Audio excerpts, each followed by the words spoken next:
नमस्कार दोस्तों, आप सभी का आपके अपने चैनल बियॉन्ड ट्यूटर्स में मैं मनीष मियाल तहे दिल से स्वागत और अभिनंदन करता हूं। तो साथियों, जो आज का हमारा टॉपिक है जो वीडियो लेक्चर का, वो है फॉर्म्स ऑफ पावर शेयरिंग, जो कि आज हमारा चैप्टर फर्स्ट पावर शेयरिंग का लास्ट और आखिरी वीडियो होगा। आज के जो वीडियो में हम लोग जानेंगे कि अलग अलग देशों में किस प्रकार से पावर शेयरिंग को अलग अलग फॉर्म में इम्प्लीमेंट किया गया है, लागू किया गया है। तो जो आज हमारा टॉपिक है फॉर्म्स ऑफ पावर शेयरिंग, उसके बारे में हम जानेंगे। पहले के वीडियोस में हम बहुत अच्छे से जान चुके हैं बेल्जियम श्रीलंका की प्रॉब्लम, उनका सॉल्यूशन, फिर पावर शेयरिंग क्यों अच्छी है, सब कुछ जान चुके हैं। अब आज इसके जो टाइप्स है पावर शेयरिंग के, उसकी फॉर्म से वो जानेंगे स्टूडेंट्स। आप आपके अपने चैनल बियॉन्ड ट्यूटर्स को लाइक करें, शेयर करें, सब्सक्राइब करें, टेलीग्राम पे जुड़े, इंस्टाग्राम पे जुड़े। तो आज का वीडियो लेक्चर हम लोग शुरू करते हैं, forms of power sharing. Okay students, forms of power sharing. Forms of power sharing क्या है, जैसे कि मैं आपको एक एग्जांपल देता हूं। आप सब स्कूल जाते हैं, ओके। स्कूल जाते हैं जब आपके फ्रेंड्स हैं, कोई फ्रेंड आपका साइकिल से आता है, किससे आता है, साइकिल से आता है। कोई फ्रेंड बस में आता होगा, कोई फ्रेंड वैन में आता होगा, कोई स्कूटी पे, किसी को पेरेंट्स छोड़ के जाते होंगे, ओके। तो सबके क्या है, स्कूल आने की जो सोर्सेज हैं अलग अलग है। कोई साइकिल पे, कोई बस पे, कोई स्कूटी पे, कोई पेरेंट्स किसी वैन में। तो ऐसे करके क्या है, सबकी जो सोर्सेज है वो अलग अलग है, पर सबका जो डेस्टिनेशन है वो एक है, दैट इज स्कूल। सबको स्कूल पहुंचना है। इसी प्रकार से क्या है, जो आज का हमारा टॉपिक है उसको आपको समझने की जरूरत है कि हम सबका जो डेस्टिनेशन है वो क्या है, पावर शेयरिंग है। अब पर इस पावर शेयरिंग को अपने अपने देशों में लागू करने का तरीका अलग अलग हो सकता है। कोई किस फॉर्म से कर सकता है, कोई किस फॉर्म से कर सकता है। तो इस पावर शेयरिंग की जो फॉर्म है वो 4 फॉर्म सेट है, 4 टाइप्स है। उन 4 टाइप्स से हम लोग 1 बाय 1 पढ़ेंगे, ओके। तो सबसे पहले हम लोग पढ़ते हैं फर्स्ट फॉर्म के बारे में, ओके। आप मुझे कोई भी प्रॉब्लम हो कमेंट बॉक्स में कमेंट करके मुझसे पूछिए कि सर मुझे ये प्रॉब्लम आ रहा है, ओके। फर्स्ट प्रॉब्लम क्या है, power sharing distributed among different organs of the government. ठीक है students, among different organs of the government, जो देश के अलग अलग ऑर्गन्स है उनके बारे में। अब इसमें कौन कौन क्या क्या आएगा, लेजिस्लेचर, एग्जीक्यूटिव एंड जुडिशरी। ये 3 आते हैं, organs of the government, legislature, executive and judiciary. तो जो हमारा फर्स्ट वीडियो था इस चैप्टर का, फर्स्ट पार्ट जो इंट्रोडक्शन था, उसमें हमने यही तो पढ़ा था, लेजिस्लेचर क्या फंक्शन करता है, एग्जीक्यूटिव क्या करता है, जुडिशरी क्या करता है, ओके। नेक्स्ट जो इसका पॉइंट है, इसका नेक्स्ट पॉइंट है exercise limited power, exercise limited power. अब आप लोगों ने देखा था फर्स्ट वीडियो में, लेजिस्लेचर सिर्फ लॉ बनाएगा, लॉ मेकिंग का काम है, उससे आगे का काम नहीं करेगा। एग्जीक्यूटिव लॉ को इंप्लीमेंट करेगा, जुडिशरी उसको इंटरप्रेट करेगा, चेक करेगा, रिव्यू करेगा। तो सबके क्या है, अपने अपने लिमिटेड पावर्स है, और उन्हीं पावर्स को क्या है, वो एक्सरसाइज करते हैं, फंक्शन करते हैं, okay students. Next, check each other, एक दूसरे को चेक भी करते हैं। जो कानून लेजिस्लेचर बनाएगा, ओके, उसको एग्जीक्यूटिव चेक करते हैं, जैसे प्रेसिडेंट एग्जीक्यूटिव मैंने आपको बताया था, तो वो चेक करेंगे। फिर एग्जीक्यूटिव को जुडिशरी चेक करता है कि भाई जो कानून बना सही है या नहीं है, मैंने बताया था, रिव्यू करते हैं, इंटरप्रिटेशन करते हैं, ओके स्टूडेंट्स। और फिर हमारा देश पार्लियामेंट्री डेमोक्रेसी अपनाता है, तो जिसमें लेजिस्लेचर सबसे सुप्रीम माना जाता है। तो अगर लेजिस्लेचर को लगता है तो वो वापस कानून बना देते, तो तीनों एक दूसरे को चेक करें। और ये चेक करते हैं, इसीलिए वैसे क्या कहते हैं, चेक एंड बैलेंस सिस्टम बोलते हैं। क्या बोलते हैं, check and balance system, check and balance system हम इसको कहते हैं, ओके। इसी को हम लोग हॉरिजॉन्टल सिस्टम भी कहेंगे, हॉरिजॉन्टल सिस्टम। हॉरिजॉन्टल सिस्टम क्यों कहा जाता है, देखो, अब आप है, सेंट्रल गवर्नमेंट होती है सेंटर में, ठीक है, जो दिल्ली में बैठते हैं, वहां पर लेजिस्लेचर कौन होगा, आपका पार्लियामेंट, पार्लियामेंट लेजिस्लेचर। एग्जीक्यूटिव कौन हो जाएगा, प्रेसिडेंट हो जाएगा। जुडिशरी कौन है, सुप्रीम कोर्ट। तीनों एक लेवल पर है, parliament, president, supreme court, okay. जब आप स्टेट में आओगे तो स्टेट लेजिस्लेचर, गवर्नर और हाई कोर्ट, ये हो जाएगा। तो ये क्या है, एक लाइन पे है, हॉरिजॉन्टल है, वर्टिकल है, ऊपर नीचे नहीं, एक लाइन पे है, ओके स्टूडेंट्स। तो इसलिए हम इसे क्या है, हॉरिजॉन्टल सिस्टम भी कहते हैं। हमारा फर्स्ट हुआ जिसमें among different organs of government, legislature, executive, judiciary, limited power, check each other, horizontal system, और चेक एंड बैलेंस सिस्टम भी हम इसे कहते हैं। अब नेक्स्ट आते हैं among different level of government. Different जो लेवल है गवर्नमेंट की, उनके बारे में हम लोग जानेंगे, okay students. Among different levels of government,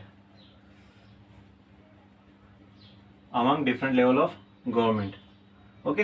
तो अब जो सेकंड पॉइंट है आपका, among different levels of government में क्या आएगा। जैसे डिफरेंट ऑर्गन ऑफ गवर्नमेंट में लेजिस्लेचर, एग्जीक्यूटिव, जुडिशरी था। अब यहाँ पे डिफरेंट लेवल ऑफ गवर्नमेंट है, ये भी मैंने आपको फर्स्ट वीडियो में पढ़ाया है। यहाँ पे आएगा सेंट्रल गवर्नमेंट, जिसे हम लोग यूनियन गवर्नमेंट भी कहते हैं। क्या कहते हैं? Union government. नेक्स्ट आता है स्टेट गवर्नमेंट, जिसे हम लोग रीजनल या प्रोविंशियल गवर्नमेंट भी कहते हैं। स्टेट गवर्नमेंट, रीजनल या प्रोविंशियल गवर्नमेंट, ये दो टाइप की गवर्नमेंट आपको मोस्ट ऑफ द कंट्रीज में देखने को मिलेगी। ठीक है, जैसे कि हमारे इंडिया में भी है। और जब हमारा इंडिया का कॉन्स्टिट्यूशन स्टार्ट में बन के तैयार हुआ था, 26 जनवरी 1950 को इम्प्लीमेंट हुआ था, जिस दिन हम रिपब्लिक डे मनाते हैं, उस दिन उस टाइम स्टार्टिंग में सेंट्रल और स्टेट दो ही गवर्नमेंट थी। उसके बाद एक और गवर्नमेंट जोड़ी गई, that is the local government. ये बात मैंने आपको पहले भी बता रखी है, जिसमें म्यूनसिपालिटीज और पंचायती राज आते हैं। ओके स्टूडेंट्स, अब क्या होता है, हम जो सेकंड चैप्टर आएगा, जो फेडरेशन वाला चैप्टर, उसमें हम लोग पढ़ेंगे कि दो या दो से ज्यादा लेवल होना गवर्नमेंट को, उसको हम क्या कहते हैं? फेडरलिज्म कहते हैं। तो यहाँ पे भी दो से ज्यादा लेवल है, दो या दो से ज्यादा, एक, दो, तीन। तो इसीलिए हम इसे क्या कहते हैं? Federal division of power. क्या कहेंगे? Federal division of power. क्योंकि यहाँ दो या दो से ज्यादा क्या है? सरकार के लेवल है। सेंट्रल गवर्नमेंट सेंटर का काम करेगी, स्टेट स्टेट का, लोकल अपने लोकल एरिया का। अब क्या है? सबसे ऊपर पूरे देश को संभालने के लिए सेंटर, स्टेट को संभालने के लिए स्टेट गवर्नमेंट, और लोकल एरिया को संभालने के लिए लोकल। इसलिए ये क्या है? वर्टिकल है। आप देखिए, एक साथ नहीं है, ऊपर नीचे, ये सबसे बड़े, फिर उससे छोटे, फिर उससे छोटे। तो ये वर्टिकल लेवल, इस लेवल में ये लोग चल रहे हैं। ओके स्टूडेंट्स, तो ये सब क्या है? वर्टिकल भी कहते हैं। अब आप लोग बहुत सी बार सोचते होंगे sir, central government, state government और लोकल गवर्नमेंट, इनके बीच में कभी कोई डिस्प्यूट नहीं होता काम को लेकर? कभी नहीं होगा, because constitution mention their powers respectively। अब इनकी क्या क्या पावर है, किस किस पे कानून बना सकते हैं, उसके लिए क्या है? कॉन्स्टिट्यूशन ने ऑलरेडी मेंशन कर रखा है कि भाई सेंट्रल गवर्नमेंट ये काम करेगी, स्टेट गवर्नमेंट ये काम करेगी। ओके, तो among different level of government भी हमारा हो गया। ये दोनों जो है वो हम फर्स्ट वीडियो में देख चुके थे बहुत अच्छे से। और वैसे मैंने एक सीरीज चला रखी है पॉलिटी फॉर ऑल, जो आपको प्लेलिस्ट में मास्टर क्लास पॉलिटी के नाम से मिलेगी। मैं रिक्वेस्ट करता हूँ आप वो वीडियो भी देखिए, क्योंकि वो भी आपके काम आएंगे। उसका जो पहला वीडियो है वो है ही legislature, executive, judiciary, central government, state government, बहुत अच्छे से डीप में और भी अच्छे से समझाया, तो आप उसको भी देख सकते हैं। तो ये दो थे, बहुत इंपॉर्टेंट थे, वो हो गए। अब थर्ड पे पहुंचते हैं स्टूडेंट्स। ओके, थर्ड क्या है? देखिए, जो थर्ड है वो है पावर अमंग सोशल ग्रुप्स। अब आपके जो सोशल ग्रुप्स है उनके बीच में पावर को क्या करना है? डिवाइड करना है। सोशल ग्रुप्स मतलब on the basis of religion, language, इनके बेसिस पे। सबसे बेस्ट एग्जांपल है ये, रिलीजन, लैंग्वेज, इनके बेस पे। अब आप देखो लैंग्वेज का, बेल्जियम वाला केस, बेल्जियम वाले केस में क्या करा? डचेस को और फ्रेंच को 50-50% मिनिस्टर्स बनाया, उनकी सरकार, कम्युनिटी गवर्नमेंट अलग बनाई, स्टेट में जहाँ पे डचेस का है वहां उनकी सरकार। तो इस तरीके से क्या करा? लैंग्वेज के बेसिस पे करा। इसके लिए क्या होता है? तो ये सोशल ग्रुप के बेसिस पर, कि सोसाइटी में जो ग्रुप्स है उनके बेसिस, उनको क्या करना? रिप्रेजेंटेशन देना। अब क्या होता है? जो कॉन्स्टिट्यूशन होता है किसी भी कंट्री का, provide special provision for certain class.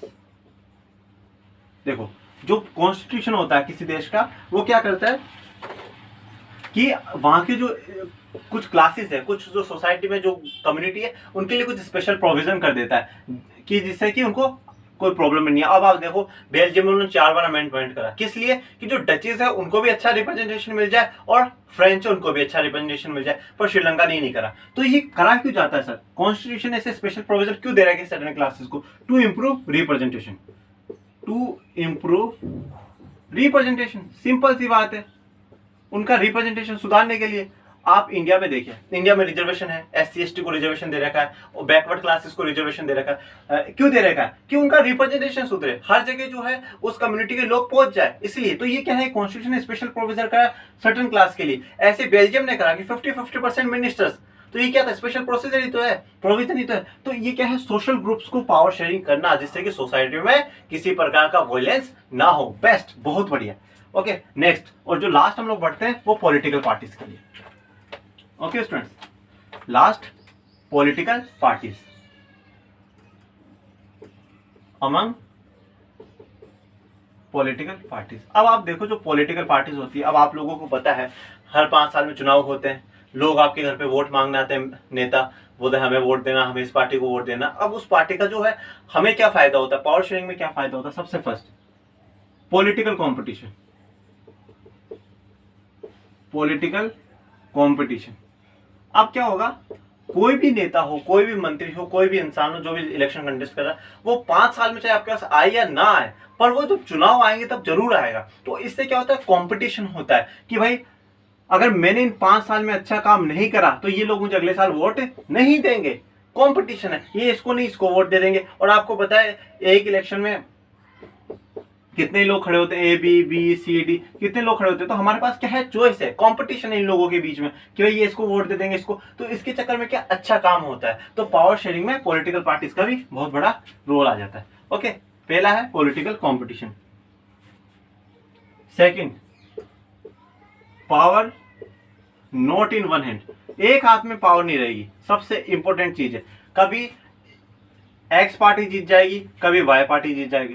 कभी आपके एरिया से ए पर्सन जीत जाएगा, अगली बार आप उसको नहीं जिता के बी को जिता दोगे, फिर कभी सी को जिता दोगे। तो एक इंसान के पास में पावर नहीं रहती। दूसरा डर रहता है कि हमें अच्छे से काम करना, नहीं तो ये लोग हमें आगे। Next, different ideologies, political competition, power not in one hand. Next, different ideology.